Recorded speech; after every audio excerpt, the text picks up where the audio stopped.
वो व्यक्ति महान होता है जो संकट आने पर भी अपने धर्म को नहीं छोड़ता, अपने धर्म से विचलित नहीं होता। वो व्यक्ति महान होता है।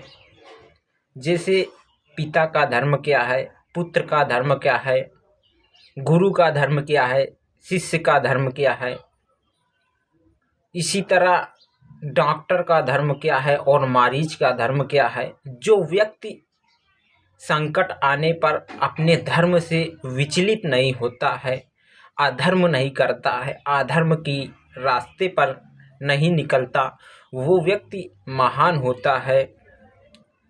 जैसे भगवान श्री राम को 14 वर्ष का वनवास हुआ और वनवास के समय लक्ष्मण भी साथ में गए थे। फिर जब लक्ष्मण और मेघनंद से युद्ध हो रहा था तो लक्ष्मण मूर्छित हो गए थे। लेकिन जब वो मूर्छित हो गए तो भगवान श्री राम को भी काफ़ी दुख लगा कि मेरे कारण मेरे भाई मूर्छित हो गए हैं, मुझे क्या करना चाहिए। मेरे मन में तो बहुत विचलित हो रही है। किसी ने बड़े कमाल की बात कही है कि इंसान कितना विचलित है जब वो 108 मोतियों की माला गिनता है भगवान की, तो उसका मन विचलित हो जाता है, भटक जाता है। और वो इंसान जब नोटों की गड्डी गिनता है तो उसका मन भटकता नहीं है, एकाग्र रहता है। एक कहानी है, एक बच्चा था और वो भगवान के पास से नीचे आ रहा था, मृत्यु लोक आ रहा था, उसका जन्म हो रहा था। तो वो भगवान से बोलने लगा कि हे ईश्वर, मुझे यहीं पर रहने दो, मुझे मृत्यु लोक मत भेजो। क्योंकि जो कोई भी मृत्यु लोक गया है वो जीवन में सुखी नहीं रहा है, हमेशा मृत्यु लोक की बुराई ही करके आया है।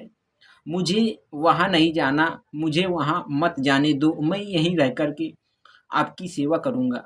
भगवान कहते हैं कि बालक, तुम जिद मत करो, तुम जाओ तो, और मैं तुम्हारे साथ में हूँ, मैं तुम्हारे साथ में अवश्य रहूँगा।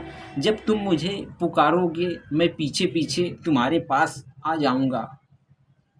वो मृत्यु लोक आता है, उसका जन्म हो जाता है। फिर वो जब थोड़ा सा बड़ा होता है तो देखता है कि भगवान हमसे बोल रहे थे कि तुम जाओ मृत्यु लोक और हम तुम्हारे साथ में जाएंगे। तभी वो भगवान को याद करता है तो भगवान उससे बोलते हैं कि जब तुम्हें कोई कष्ट आ जाए, कोई दुख तकलीफ आ जाए, तो तुम आंखें मूंद लेना और आंखें मूंद करके देखना सामने की ओर, तो तुम्हें दो पैर नजर आएंगे, एक तुम्हारे पैर और एक मेरे पैर।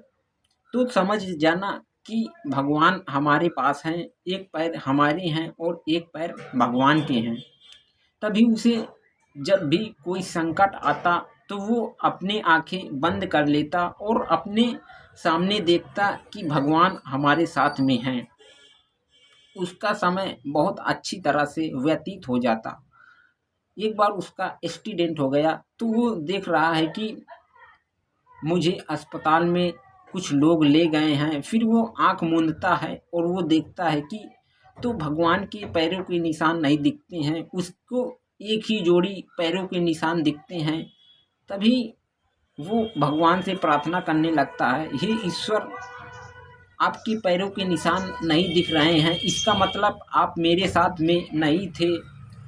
भगवान कहते हैं कि बालक, मैं तुम्हारे साथ उस समय नहीं था क्योंकि मैं दूसरे के साथ में था। जब तुम्हारे पास कोई आपत्ति आ जाती है तो तुम मुझे याद कर लिया करो, क्योंकि जब तुम्हारे पास किसी भी प्रकार की दिक्कत परेशानी होती है तो मुझे तुम याद कर लेना, मैं हमेशा तुम्हारे पास ही रहूँगा। जब उसके मरने का टाइम आ गया तो उसने अपने आंखें बंद किया और देखा कि भगवान मेरे पास नहीं है। फिर वो भगवान से प्रार्थना करता है, हे ईश्वर, आप मेरे पास नहीं हो, मैं अकेला हूँ और मैं आपके पास फिर आ रहा हूँ, क्या मेरी आप सहायता नहीं करोगे? तो ईश्वर उसे दर्शन देते हैं और बोलते हैं कि बेटा, जब भी तुम्हें हमारी याद आए तो तुम हमारा नाम ले लेना, हम तो तुम्हारे साथ ही हैं और साथ ही रहेंगे।